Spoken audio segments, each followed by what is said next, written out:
4장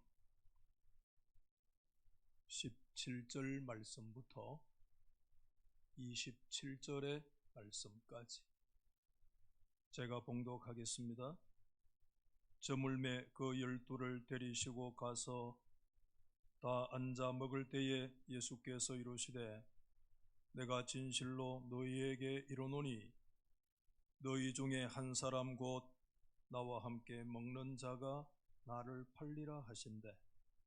그들이 근심하며 하나씩 나는 아니지요 하고 말하기 시작하니 그들에게 이르시되 12 중에 하나 곧 나와 함께 그릇에 손을 넣는 자니라. 인자는 자기에 대하여 기록된 대로 가거니와 인자를 파는 그 사람에게는 화가 있으리로다. 그 사람은 차라리 나지 아니하였더라면 자기에게 좋을 뻔하였느니라 하시니라. 그들이 먹을 때에 예수께서 떡을 가지사 축복하시고 떼어 제자들에게 주시며 이르시되 받으라 이것은 내 몸이니라 하시고 또 잔을 가지사 감사기도 하시고 그들에게 주시니 다 이를 마시매 이르시되 이것은 많은 사람을 위하여 흘리는 나의 피 곧 언약의 피니라. 진실로 너희에게 이르노니 내가 포도나무에서 난 것을 하나님 나라에서 새 것으로 마시는 날까지 다시 마시지 아니하리라 하시니라. 이에 그들이 찬미하고 감람산으로 가니라. 27절 같이 읽어봅시다. 예수께서 제자들에게 이르시되 너희가 다 나를 버리리라. 이는 기록된 바 내가 내 목자를 치리니 양들이 흩어지리라 하였음이니라. 아멘. 할렐루야. 2021년도 상반기 거룩한 예식 성례식을 허락하신 하나님께 감사를 드리고요. 우리가 계속해서 신앙생활을 하고 있는 가운데 있지만 그때마다 하나님이 주시는 물리적 계기를 따라서 우리가 신앙을 갱신하는, 언약을 갱신하는 그런 믿음의 계기가 있어야 될 줄 압니다.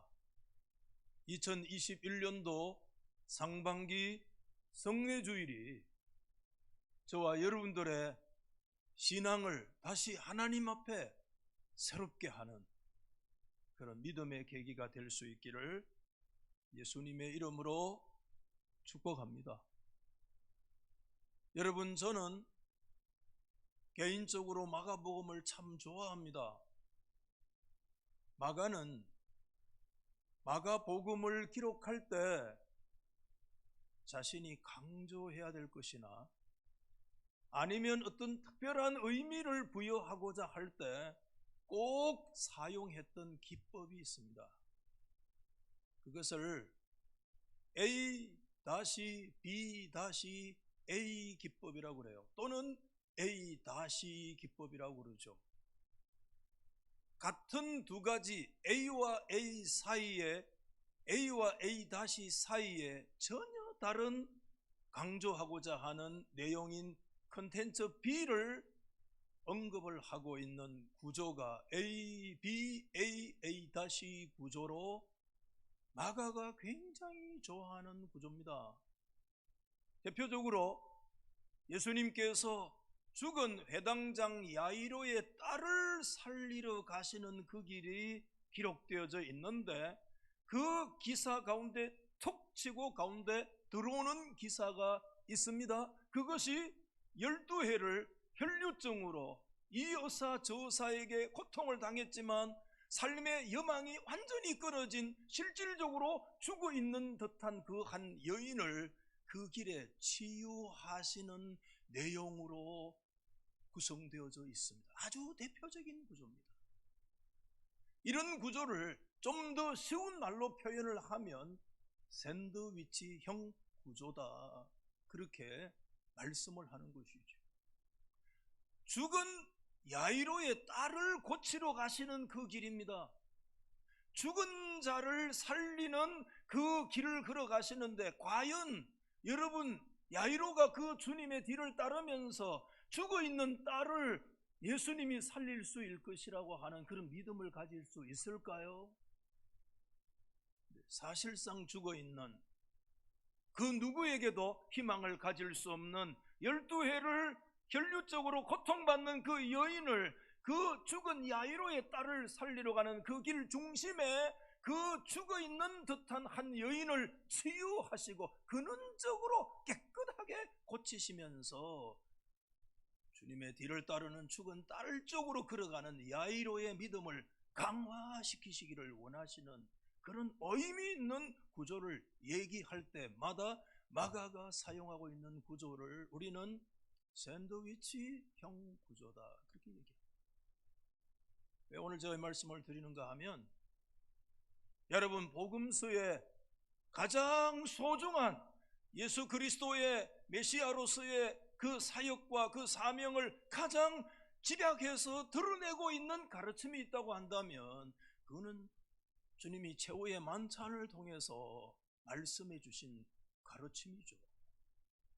오늘 마가는 이 주님의 성만찬의 내용도 전형적 그 구조를 동원을 해서 사용을 하는데, 오늘 마가의 형태를 가만히 보면 이 성만찬 예식이 실질적으로 무슨 단어로 시작되느냐 하면 18절에 있는 말씀인데, 그 내용은 12명 앉혀놓고 예수님 하시는 충격적인 말씀으로 시작이 됩니다. 너희 중에 한 사람이 나를 팔 거다라는 말씀으로 시작돼요.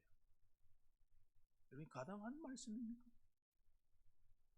예수님의 12제자들 가운데 한 사람이 주님을 팔 거다, 이것은 주님이 그냥 하신 말씀이 아닙니다. 이것은 그슬로 올라가서 그 이미 소선지서 스가랴 13장 7절 말씀에 하나님께서 이미 선지자를 통해서 예언하셨습니다. 때가 되어 목자가 침을 당할 때 양들이 흩어질 것이라고 하는 메시아의 고난 때 인생들이 흩어질 것에 대해서 스가랴서의 말씀을 통해서 예언하신 그 말씀을 그날 그때 너희 중 한 사람이 나를 팔리라고 하는 말씀을 하시면서 그 내용을 응하시죠. 그 단어로 마가의 성찬 예식이 시작이 됩니다. 여러분, 반대로 오늘 마가의 성찬 예식에 마치는 말씀이 뭐냐 하면 마지막 27절입니다.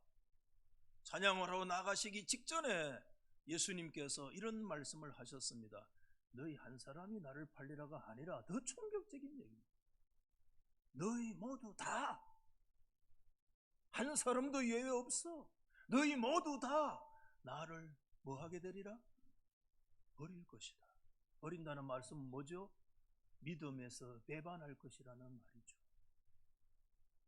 그 사이에 예수님이 뭘 담아 주시느냐 하면, 내가 너희를 위해서 흘리는 나의 피, 언약의 피라고 하는 예수님이 이 세상에 오신 가장 핵심적인 구원의 놀라운 영적인 컨텐츠를 AA-AA 사이에 B라고 하는 이 내용을 담아서 주시고 계시죠. 여러분, 저를 보십시오. 이 구조가 이미 우리 가운데 말씀하고 있는 메시지가 뭐겠습니까? 오늘 이 구조를 통해서 마가가 이미 우리 가운데 주는 메시지가 뭐겠습니까, 여러분? 그런 거 아니에요. 우리 인생은 그런 존재라는 겁니다. 우리 인생은 변덕스럽기 짝이 없고요. 우리 인생은 그렇게 주님 따라다녔지만 결정적일 때 주님 팔아버릴 존재고, 결정적일 때 주님 떠나고 주님을 배반하고 주님을 버릴 수밖에 없는 인간의 연약한 존재성을 말씀해 주고 있는데, 그럼에도 불구하고 인생의 연약함 가운데서 뭐를 뚜렷이 드러내고 있는가 하면, 그런 인생들을 위해서 주님이 포기하지 않는 주님의 언약의 그 놀라운 자신의 십자가의 대속의 희생의 사랑을 통해서 주님의 그 사랑, 하나님의 사랑이 어떠한 것을 펼쳐내시는 이 구조가요. 이게 마가의 구조예요. 우리는 그냥 읽어서 감동이 없을지 몰라요. 마가는 이 A, B, A의 구조를 통해서 그는 아마 이 말씀을 기록하면서 굉장히 감동스러웠을 거예요. 가슴이 벅찼을 거예요. 우리 인생은 팔고 배반하고 변덕스럽고 주님을 언제든지 팔고 버릴 수 있는 그런 존재지만, 그럼에도 불구하고 그런 인생들 가운데 그것을 뛰어넘으시는, 우리를 향하신 주님의 그 십자가의 위대한 사랑이 폭포수처럼 터져나오고 있었구나. 이게 마가복음에서 얘기하고자 하는 그의 사실상 하나의 메시지예요. 여러분, 이 말씀을 가장 잘 또 다른 표현으로 드러내고 있는 사람이 사도 바울이 로마서에서 우리가 잘 아는 내용이죠. 세 가지 반복해서 얘기합니다. 로마서 5장 3절에 6절에 10절 말씀에서 계속 얘기를 하죠. 로마서 5장 여러분 3절 말씀, 8절 말씀에서 뭐라고 얘기합니까? 우리가 아직 뭐 되었을 때요? 잘 아시네. 죄인 되었을 때. 우린 그런 존재라. 그런데 우리를 위하여 죽으심으로 우리를 대한 하나님의 사랑을 확정시켰다는 말씀이 너무 소중한 말씀 아닙니까? 5장 6절에서는 우리가 언제요? 연약할 때. 심지어 5장 10절 말씀에는 우리가 하나님과 뭐 되었을 때요? 뭐 되었을 때요? 원수가 되었을 때. 우리 인생은 하나님 앞에 연약한 존재고, 우리 인생은 죄인된 존재라 하나님 앞에 설 수 없는 존재고, 그 죄 때문에 우리 인생은 하나님과 실질적으로 원수된 상황 속에 놓여있는 그런 존재입니다. 원수한테 뭐를 기대합니까? 때가 되면 주님을 팔고 때가 되면 우리는 주님을 배반할 존재입니다. 한 사람도 이 중에 예외가 없습니다. 매일매일 우리는 주님을 팔고 매일매일 주님을 배반하고 매일매일 눈을 감아버리고 그런 존재입니다. 우리가. 여러분, 베드로 잘 아시죠? 성경은 미워하지 않아요. 낱낱이 고발해요. 여러분, 오늘 밑에 읽지 않았습니다만 29절에 베드로 장담한 거 아시죠? 다 버려도 나는 안 버립니다. 31절에 나는 주님과 함께 죽을지언정 나는 주님을 부인하지 않겠습니다 얘기했을 때, 베드로뿐만 아니라 그 베드로의 말을 따라서 형식적으로 얘기했는지 모르지만 체면으로라도 얘기했겠죠. 다른 제자들 모두가 다 예수님 앞에 베드로와 같은 호언장담했던 모습을 우리에게 보여주고 있습니다. 그런데 우리는 어떤 존재입니까? 우리는 예수 팔고 예수 버릴 존재, 연약하고 죄인된 상황 속에서 하나님과 원수된 그런 존재라는 사실을 하나님 앞에 고백하지 않을 수 없어요. 이게 우리 인생입니다. 이게 우리의 존재론적인 치명적인 약점입니다.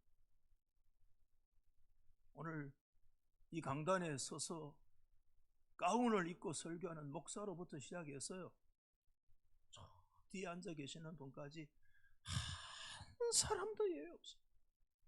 우리는 연약한 존재, 우리는 죄인입니다. 그것 때문에 하나님과 원수되었습니다. 무엇으로 우리가 이거 극복할 수 있습니까? 우리의 이 약점을 무엇으로 우리가 이겨낼 수 있습니까? 여러분 무엇으로 저 목사 되면 이겨낼 줄 알았어요. 근데 안 돼요. 절대 우리 인간의 의지로 안 돼요. 안 그래야지 하는데 안 돼요. 죄가 우리를 끌고 쳐박아요. 목사를 막 쳐박아요. 매일 쳐박아. 안 돼. 얼마나 연약한지. 매일매일 변덕스러워. 순간순간 우리의 심령이 뒤집어져. 인간의 행위로 안 되는 거 고백하십니까, 여러분? 여러분의 존재를 놓고 고백하십니까? 고백하세요? 우리의 연약함, 약점, 존재적 이것을 극복할 수 있는 하나밖에 없습니다. 그럼에도 불구하고 포기하지 않으시고 언약의 피를 마구마구 쏟아 부으시는 하나님의 사랑, 우리 주 그리스도 예수의 사랑만이 우리의 이 죄된 연약함을 극복하는 유일한 길인 줄 여러분 믿으시면 아멘 하십시오.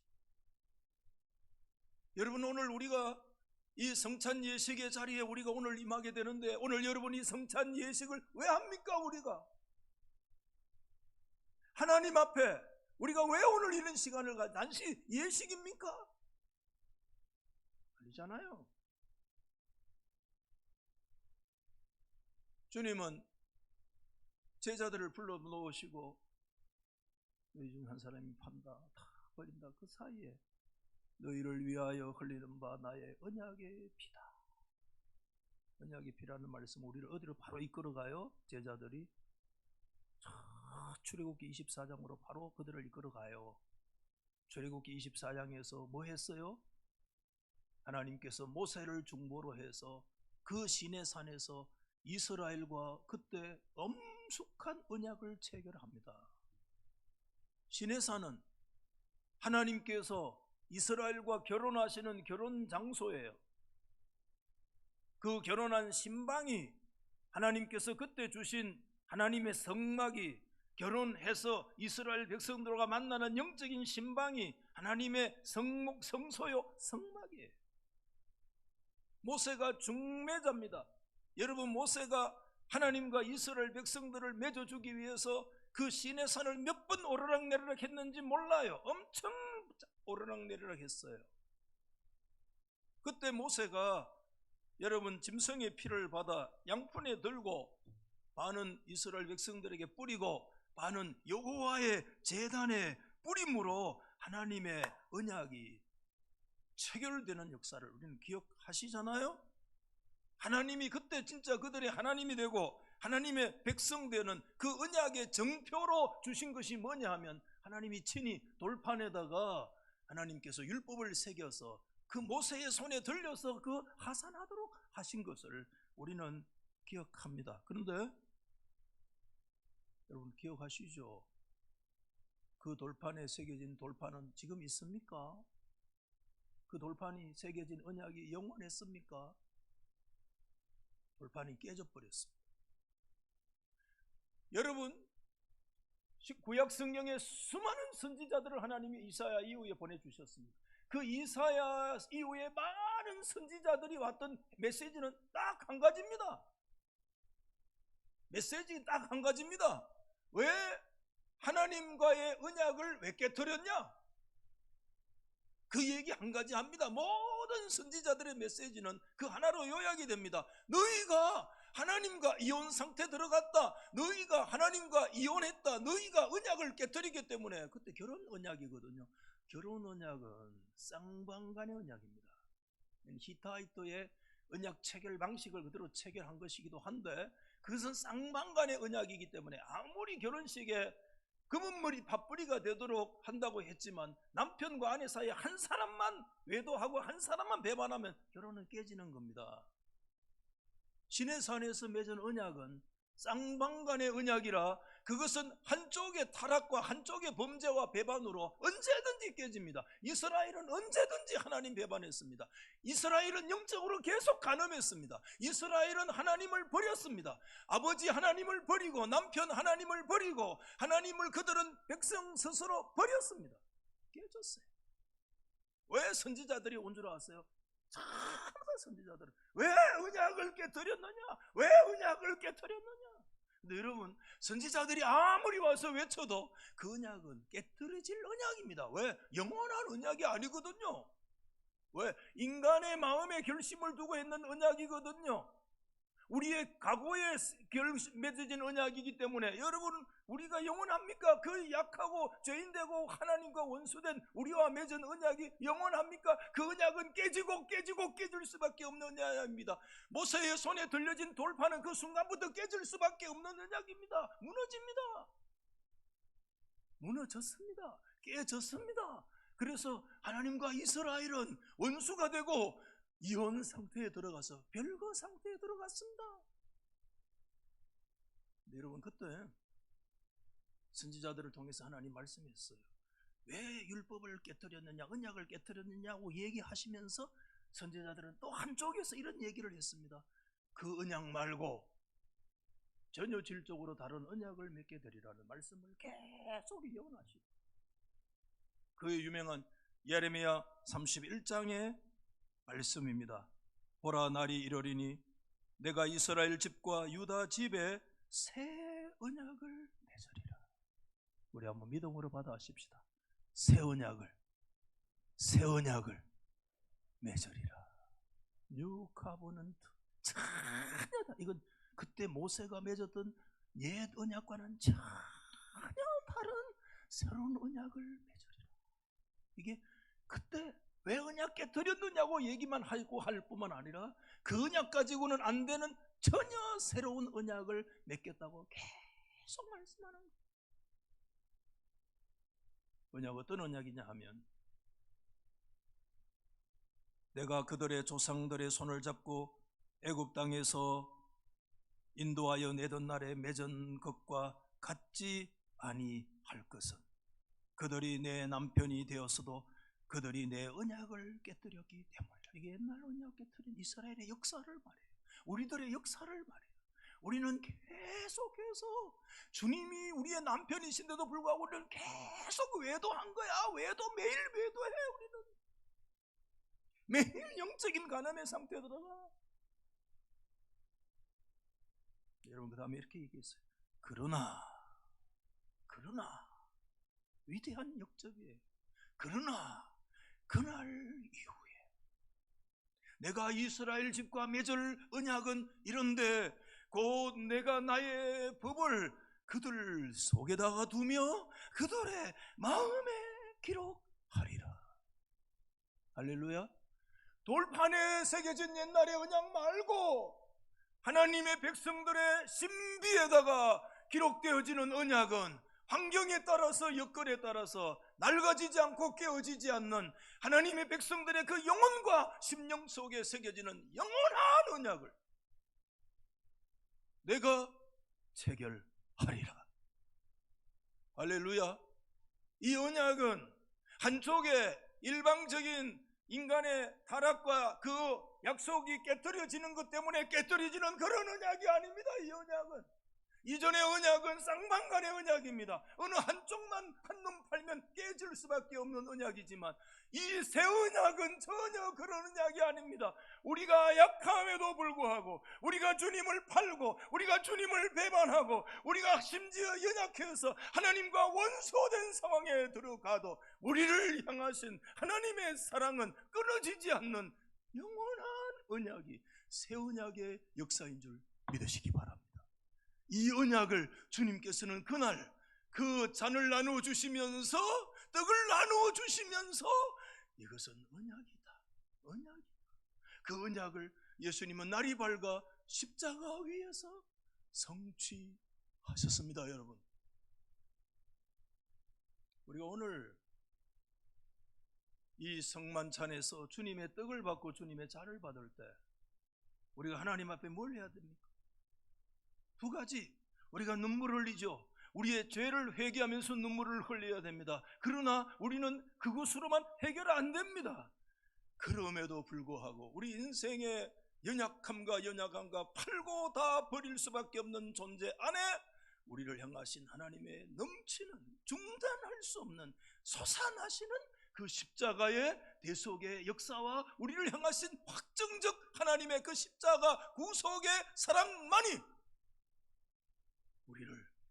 우리의 약함을, 우리의 존재적인 굴복을 다시 하나님 앞에 세우는 하나님의 위대한 길인 줄 믿으시면 하네요.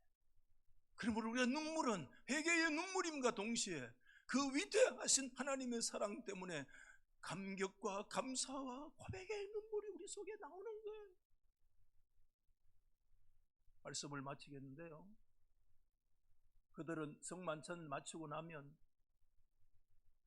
할렐 시편을 부르면서 감람산으로 가셨어요.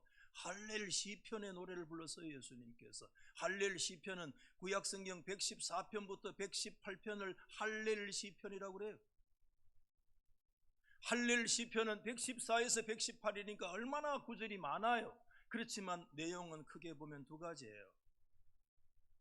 하나는 117편에 우리에게 향하신 여호와의 인자하심이 영원하고 영원하고 영원하시도다.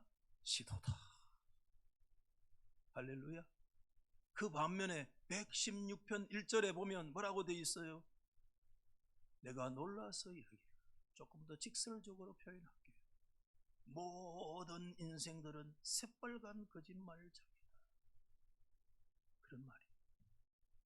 이게 할렐 시편에서 노래해야 될 두 가지 주제입니다. 우리는 오늘 이 자리에서 설교하는 목사로부터 저 뒤편에 앉아있는 분까지, 여러분 죄송합니다, 한 사람도 예외가 없습니다. 우리 모두는 새빨간 거짓말장이들입니다. 우린 그런 존재입니다. 그렇지 않다고 얘기하실 분 우리 가운데 있습니까? 새빨간 거짓말. 우리 안에는 전혀 소망이 없어. 내 의지로 안 돼요. 연약해. 원수된 존재예요. 그런데도 불구하고 우리가 하나님 앞에 노래하며 나갈 수 있는 근거가 있다면, 그런 우리를 향하신 여호와의 헤세드가 진실된 것이기 때문에, 우리를 향하신 하나님의 그 인자하심의 헤세드가 영원하고 영원하고 영원하기 때문에, 이 영원하다는 것은 시간적인 의미뿐만 아니라 어떤 순간 어떤 자리에 들어가도 그것 때문에 우리가 쓰러지지 않고, 그 순간 때문에 넘어지지 않고 우리를 하나님 앞에 세울 수 있는 역사는 하나님의 헤세드의 진실하심과 영원하심. 여러분, 이것이 기독교인 줄 믿으시면 아멘 하십시오. 잘난 것 치네, 내가 뭔데 기독교인 아닙니다. 기독교인은 주님, 나는 새빨간 거짓말이지. 나는 주님을 매일 바라보려, 매일 주님을 대반하고, 나는 주님과 원수된 그런 존재일 수밖에 없는 그런 인생입니다.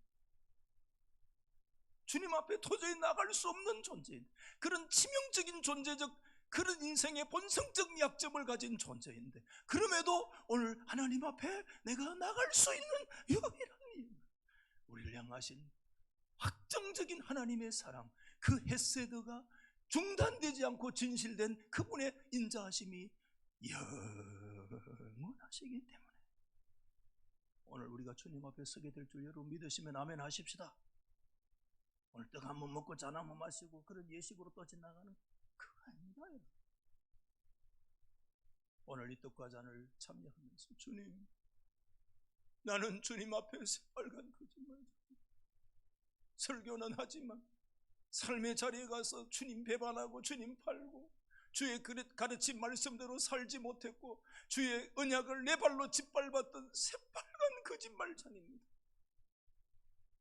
그럼에도 불구하고 날 향하신 십자가의 새 언약의 피를 흘려주신 주님의 그 영원하신 사랑과 헤세드만이 내가 의지하고 디디고 하나님께로 나아갈 수 있는 나의 유일한 근거인 것을 주여 내가 고백합니다. 이 고백의 역사들이, 이 눈물이, 이 감격이 여러분 떡을 먹을 때, 잔을 대할 때 하나님의 그런 은혜가 우리 속에 임할 수 있기를, 우리를 위해서 고난의 길을 걸어가신 예수 그리스도의 이름으로 축원합니다. 축원합니다. 우리 찬송가 305장을